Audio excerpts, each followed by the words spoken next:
Para jamaah sekalian, hafizani wa hafizakunallah. Para ibu-ibu sekalian, hafizani wa hafizakunallah.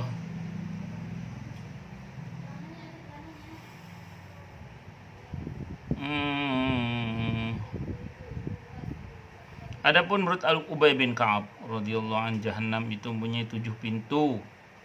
Pintu yang paling menyulitkan dan menyusahkan, paling panas dan paling busuk baunya adalah pintu untuk para penzina, na'udzubillahi min syarri dzalik, yang melakukannya setelah mengetahui hukumnya haram.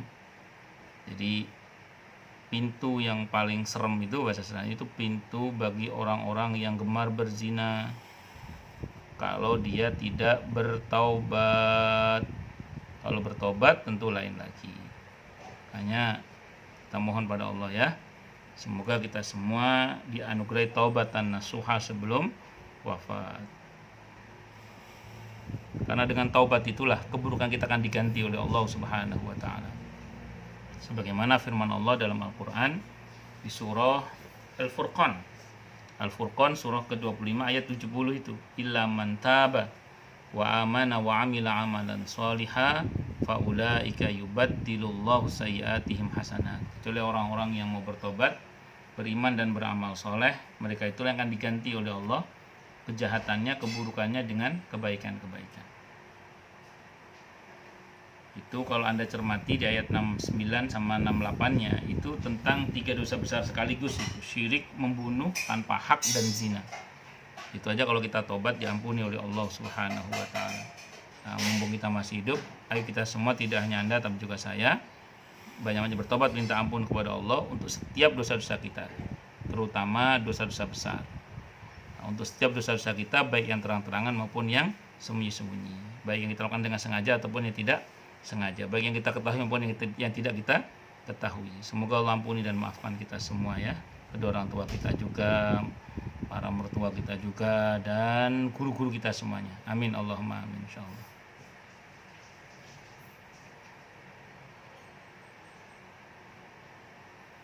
Salam At-Tawil meriwayatkan dari Abu Sufyan dari Anas bin Malik radhiyallahu an, dari Nabi kita Muhammad sallallahu alaihi wasallam tentang firman Allah bahwa Jahannam itu memiliki 7 pintu dan seterusnya. Al-Hijr ayat 44. Bahwa sebagian pintu untuk mereka yang menyekutukan Allah, sebagian lagi untuk mereka yang meragukan Allah, sebagian lagi untuk mereka yang menghalalkan, yang melalaikan Allah, sebagian lagi untuk mereka yang mengutamakan syahwatnya daripada Allah, sebagian lagi untuk mereka yang menampakkan kemarahannya terhadap murka Allah, menampakkan kemarahannya. Sebagian lagi untuk mereka yang menampakkan kemarahannya terhadap murka Allah, sebagian lagi untuk mereka yang karena menginginkan keberuntungan maka mengalihkan hasratnya kepada selain Allah, dan sebagian lagi untuk mereka yang durhaka kepada Allah. Na'udzubillahi min syarri dzalik. Ini walaupun riwayat ini dhaif, tapi kandungan maknanya bisa saja ini sahih. Karena hal-hal ini adalah hal-hal yang dapat menjadikan seseorang itu terjerumus ke dalam neraka. Kita coba cermati maknanya.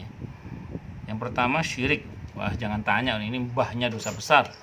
Ini dosa besar yang paling besar. Ancamannya kalau nggak tobat sampai meninggalnya ya pasti neraka, karena dia akan menghadap kepada Allah dengan 0 kebaikan. Al-An'am ayat 88. Al-An'am ayat 88. Surah ke-6. Surah ke-6 Al-An'am ayatnya ayat 88. A'udzubillahi samii'il 'aliim minasyaitonir rajim. Dzalika hudallahi yahdi bihi may yasha'u min 'ibadihi walau asyraku lahabita 'anhum ma kanu ya'malun. Itulah petunjuk Allah. Dengan itu dia memberi petunjuk kepada siapa saja di antara hamba-hambanya yang dia kehendaki. Sekiranya mereka menyekutukan Allah, pasti lenyaplah amalan yang telah mereka kerjakan. Jadi 0 kebaikannya kalau dia menghadap kepada Allah dengan membawa dosa syirik besar, kalau dia belum bertobat kepada Allah. Kalau tobat tadi, Al-Furqan ayat 70, diampuni oleh Allah. Terus kemudian untuk eh, dan sebagian lagi untuk mereka yang meragukan Allah. Meragukan Allah ini macam-macam ya. Salah satunya adalah meragukan kebenaran Allah Subhanahu wa taala. Ini kalau bahasa sederhananya gini. Bertanya itu boleh, tapi mempertanyakan itu bermasalah. Contoh gini. Kita ini kan belum pernah melihat surga. Kita ini belum pernah melihat, mudah-mudahan nggak pernah melihat neraka lah. Kita ini belum pernah melihat malaikat. Tapi sebagai manusia yang memiliki tanda tanya, pasti kita bertanya kan, kayak apa sih surga itu, kayak apa sih malaikat itu, kayak apa sih neraka itu. Nah, kalau cuma bertanya aja tidak apa-apa. Tapi kalau mempertanyakan, emang bener malaikat itu ada ya, emang bener surga ya, itu yang bahaya. Itu kalau sampai ragu seperti itu bisa masuk terjebak pada kufur akan ayat-ayat Allah. Nah, kalau kufur akan ayat-ayat Allah itu ancamannya mirip dengan syirik tadi itu, yaitu di surah Al-Kahfi ayat 105. Fahabitat a'maluhum falanuqimu lahum yaumal qiyamati wazna. Hancur lebur amalnya, gak akan diterima oleh Allah maksudnya, dan dia akan menghadap kepada Allah dengan 0 kebaikan, karenanya gak akan ditimbang amal keburukan. Amalnya itu gak akan ditimbang. Ditimbangkan kalau ada perbandingan baik buruk. Kalau nggak ada perbandingan baik buruknya ya nggak ditimbang. Kok nggak nyala? Ya, jadi kenapa itu terjadi? Karena yang bersangkutan telah kufur akan ayat-ayat Allah. Di antara bentuk kufur akan ayat-ayat Allah itu adalah ya tidak membenarkan terhadap informasi dari Allah seperti adanya surga dan neraka. Jadi adanya surga dan neraka itu hak benar, tidak boleh kita ragu-ragu.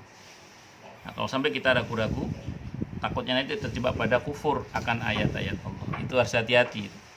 Ya, semoga kita semua termasuk orang-orang yang yakin terhadap informasi-informasi dari Allah Subhanahu wa taala. Saya pernah diundang orang ke rumahnya untuk menasihati anaknya yang mulai terpengaruh dengan mungkin logikanya, karena dia sekolah di sebuah sekolah yang campur lah muslim sama non muslim, mungkin dia terpengaruh oleh teman-temannya atau apa. Yang intinya dia berkata, saat saya ketemu dengan anak itu, dia berkata, saya nggak percaya kepada hantu, Ustaz. Oke, saya tidak ada masalah. Hantu itu kan imajinasi masyarakat. Saya nggak percaya sama hantu, kata dia, karena saya nggak pernah melihat hantu. Yang menjadi persoalan adalah dilanjutkan oleh dia. Saya juga nggak percaya sama jin, sama malaikat, karena saya belum pernah melihat.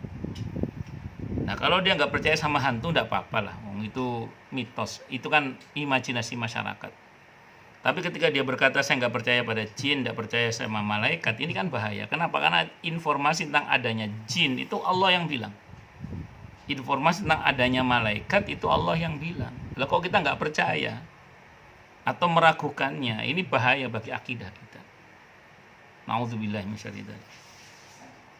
Makanya kan Quran itu la raiba fih, tidak ada keraguan di dalamnya. Kalau memang dia betul-betul mengamalkan isi Al-Quran dengan baik dan benar, maka Allah akan buktikan kebenaran Al-Quran itu kepadanya hingga tiada lagi keraguan dalam hatinya. Cuman kan karena orang nggak mau sungguh-sungguh membuktikan.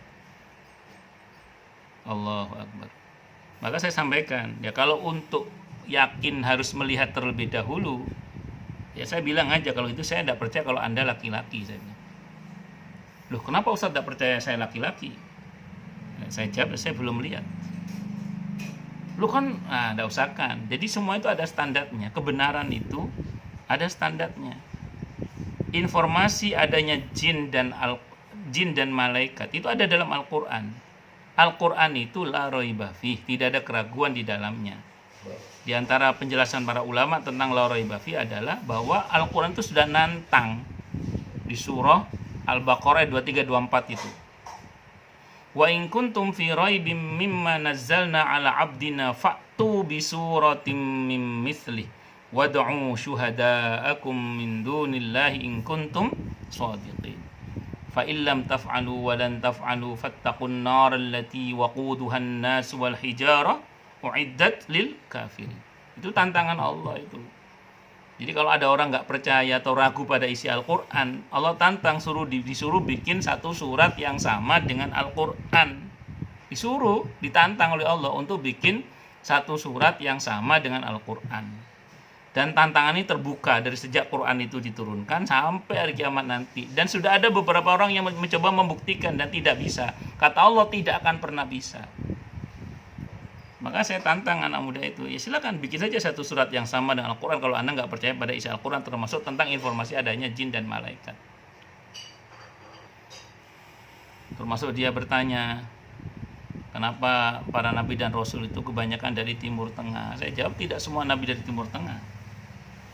Malah yang dari bangsa Arab. Yang dari bangsa Arab, para nabi dan rasul itu cuma 4 saja. Yang lainnya itu dari di luar bangsa Arab. Ya, jadi ini harus kita pahami bukan apa-apa. Karena kadang orang itu meragukan sesuatu itu karena tidak punya perbandingan informasi yang benar tentang agama ini. Makanya kalau Quran yang bilang tundukkan akal sehat kita, tundukkan akal kita, apalagi nafsu dan syahwat kita, imani. Makanya para sahabat dulu kalau ada perintah Allah yang dikedepankan apa? Sami'na wa ata'na. Bahwa setelah itu ada beda pendapat itu persoalan lain. Saya sering sampaikan di banyak tempat, kalau kita membaca hadis yang sahih, kita baca ayat Al-Quran, kedepankan apa? Sami'na wa ata'na. Kami dengar, kami taati. Saya ulang ya, bahwa setelah itu ada beda pendapat tentang bagaimana menafsirkan ayat itu, bagaimana memahami hadis itu, namanya fikih hadis itu persoalan lain. Yang penting kedepankan sami'na wa ata'na. Saya sering sodorkan ke teman, oleh teman misalnya sebuah hadis, saya dalam mental saya langsung sami'na wa ata'na kalau itu sahih. Tapi kemudian kadang tidak jarang setelah itu kita diskusi, ujungnya beda pendapat kita dalam memahami hadis itu. Kadang ada orang yang berkata, wah kamu gak percaya sama hadis. Bukan gak percaya sama hadis ini, saya tidak sepakat dengan pendapat Anda. Nah, itu beda dengan tidak percaya dengan hadis. Itu ya, bisa dimengerti insya Allah ya. Itu seperti itu. Kemudian sebagian lagi untuk mereka yang melalaikan Allah. Melalaikan Allah kalau dengan harta tidak memberikan pada harta kita hak-hak Allah. Jadi nggak ada agenda fisabilillah, nggak ada agenda untuk masjid, musola, majelis taklim, pesantren. Terus nggak ada agenda untuk karib kerabat, tidak ada agenda untuk fuqara masakin. Kalau pada harta, kalau pada jabatan, dengan memiliki jabatan alih-alih berbuat baik malah berbuat dolim. Itu hati-hati. Sebagian lagi untuk mereka yang mengutamakan syahwatnya daripada Allah. Ini maksudnya syahwat dalam arti durhaka kepada Allah ya. Karena ada saja di mana pelampiasan syahwat itu justru berpahala, dan itu lain bab nanti. Pelampiasan syahwat yang benar maksud saya. Tapi dalam konteks ini adalah durhaka kepada Allah Subhanahu wa taala, ambisi nafsu dan syahwatnya. Sebagian lagi untuk mereka yang menampakkan kemarahannya terhadap murka Allah, ada ketetapan Allah yang terkait dengan sebut saja misalnya musibah atau bencana. Yang sebagian besar itu karena kedurhakaan hamba-hambanya. Terus kita tidak terima dan murka, marah kepada ketetapan Allah dan mati tidak ridho dengan takdir Allah, maka itu bahaya. Nauzubillahi misyarri dzalik. Maka jangan sampai kita tidak ridho dengan takdir Allah. Terima ketetapan Allah dengan sabar dan atau bersyukur. Dengan sabar dan atau bersyukur. Sebagian lagi untuk mereka yang karena menginginkan keberuntungan, keuntungan, maka mengalihkan hasratnya kepada selain Allah. Maksudnya demi keuntungan dunia dia rela durhaka kepada Allah. Seperti orang-orang yang murtad pindah agama demi materi misalnya, atau demi cinta duniawi. Nauzubillahi misyarri dzalik. Dan sebagian lagi untuk mereka yang durhaka kepada Allah. Semoga Allah selamatkan kita dari siksa api neraka. Amin Allahumma amin insyaallah. Hadis ini disebutkan oleh Abu Abdillah Al-Hasan Al-Husain Al-Hasan bin Al-Husain Al-Hulaimi dalam kitabnya Minhajuddin, dan dia katakan kalau hadis ini benar, maka yang dimaksud orang-orang yang menyebutkan Allah ialah para penyembah berhala. Orang yang melakukan Allah ialah mereka yang tidak tahu pasti apakah mereka mempunyai Tuhan atau tidak, atau melakukan benarkah syariat mereka datangnya dari Allah atau bukan. Orang yang melalaikan Allah ialah mereka yang ingkar sama sekali kepadanya dan tidak mengakui keberadaannya. Mereka itulah kaum Dahriyah. Orang-orang yang lebih mengutamakan syahwatnya daripada Allah ialah mereka yang bergelimang kemaksiatan dengan sikap tidak mempercayai para utusan Allah dan mendustakan perintah dan larangannya. Ini penjelasannya. Sampai yang saya katakan tadi itu dalam konteks keinginan seperti tadi itu. Kalau ini mungkin dalam konteks yang menjelaskan beliau ini. Orang-orang yang menampakkan kemarahannya terhadap murka Allah ialah mereka yang membunuh para nabi Allah dan orang-orang yang menyuruh kepadanya, serta menyiksa orang-orang yang menasihati atau menempuh jalan yang bukan jalan mereka. Orang-orang yang karena menginginkan keberuntungan maka mengalihkan hasratnya kepada selain Allah ialah mereka yang mengingkari kebangkitan dan hisab. Mereka mengabdi kepada apa saja yang mereka sukai selain Allah, yang mereka sangka bisa mendatangkan keberuntungan. Dan orang-orang yang durhaka ialah mereka yang tidak peduli dengan apa yang mereka lakukan benar atau tidak, benar atau salah. Mereka tidak berpikir, tidak mengambil pelajaran, dan tidak mencari bukti-bukti kebenaran. Ini diantaranya ya, diantara mereka-mereka yang akan diadab oleh Allah di neraka itu seperti itu keadaannya. Wallahu a'lam bishawab. Jika hadis ini benar, maka Allah lah yang lebih mengetahui apa yang dikehendaki Rasulnya. Demikian kata Al-Hulaimi. Wallahu a'lam bishawab.